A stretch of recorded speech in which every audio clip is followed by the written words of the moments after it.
All right, let's dive into the book of Genesis. It's the very first book of the Bible, and we're going to unpack the incredible story told in its first 11 chapters. Seriously, this narrative sets the stage for absolutely everything that follows.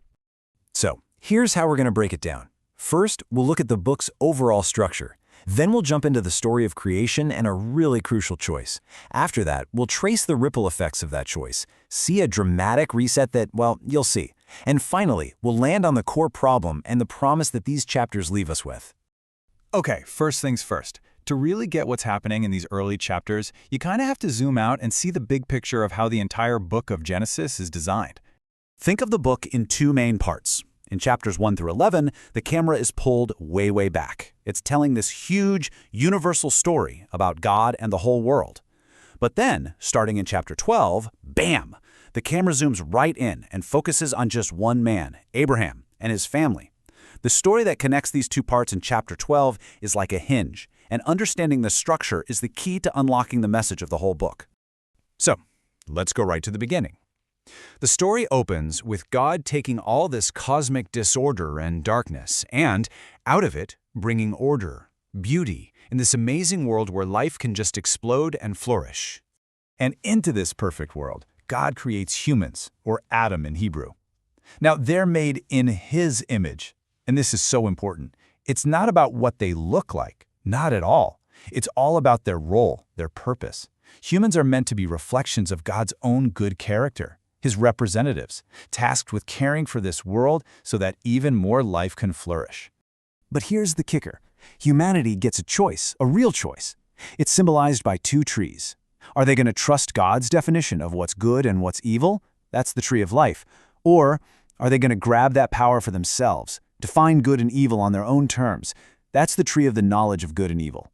The stakes couldn't be higher, because to rebel against God, the very source of life, is to choose death. And this is where the story takes a sharp, tragic turn. A mysterious snake, this creature that's already in rebellion against God, slides in and tricks the humans. It tells them, hey, taking this knowledge for yourselves won't kill you, it'll make you like God. The terrible, tragic irony, of course, is that they already were like God. But they fall for it. They choose to go their own way. And the fallout is instantaneous. I mean, everything just fractures. The first thing to go, human relationships. The man and woman suddenly feel vulnerable. They can't even trust each other, so they hide. The second casualty is their intimacy with God. They literally run from Him. And when He finds them, it just turns into this ugly game of blame shifting. But then, right here, in the middle of all this wreckage, God makes this really strange and mysterious promise. He tells the snake that a descendant of the woman is coming one day, and this descendant is going to deliver a lethal, head-crushing strike to the snake.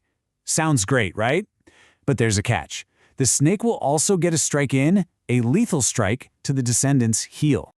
A wounded victor. Let that sink in for a second. Think about the timing here. Humanity has just rebelled, and God's very first response isn't just condemnation. It's a promise to rescue them. It's this profound, almost unbelievable act of grace.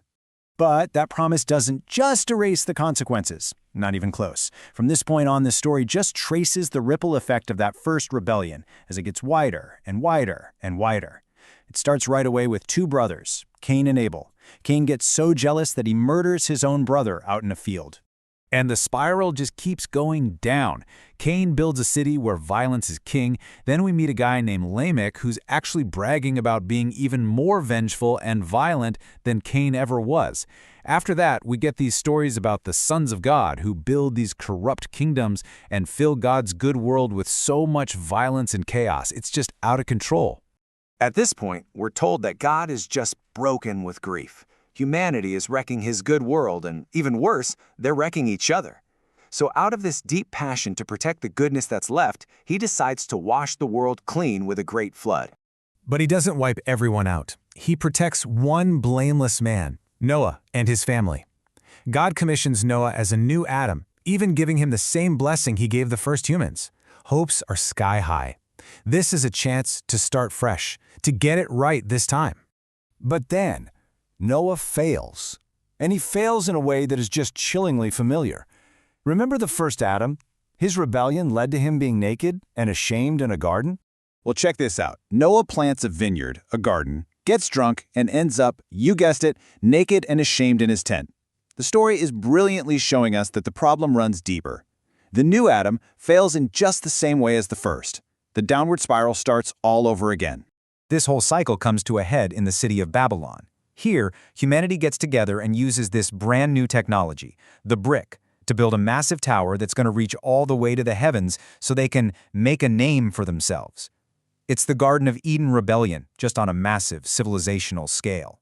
They're trying to seize autonomy from God. So God humbles their pride and scatters them across the earth. Okay, so after all of that, all these stories of failure, rebellion, a reset, and then more failure, what's the point? What are we supposed to take away from these first 11 chapters? Well, these stories are making a huge claim about our world and our condition. They're saying that we live in a good world, a really good world, but that we, humanity, have turned it bad. We've all played a part in creating this world of broken relationships, violence, and conflict, because we've all chosen in our own way to define good and evil for ourselves. But it is not a story without hope. Woven through all this tragedy is that promise, that thread of hope God offered way back in the garden. He promised that one day a descendant would come, that wounded victor who's going to defeat evil right at its source. So despite how bad humanity gets, God is still determined to bless and rescue his world. Which leaves us with this massive lingering question hanging in the air. If humanity keeps failing, over and over, but God is still determined to rescue his world, then what in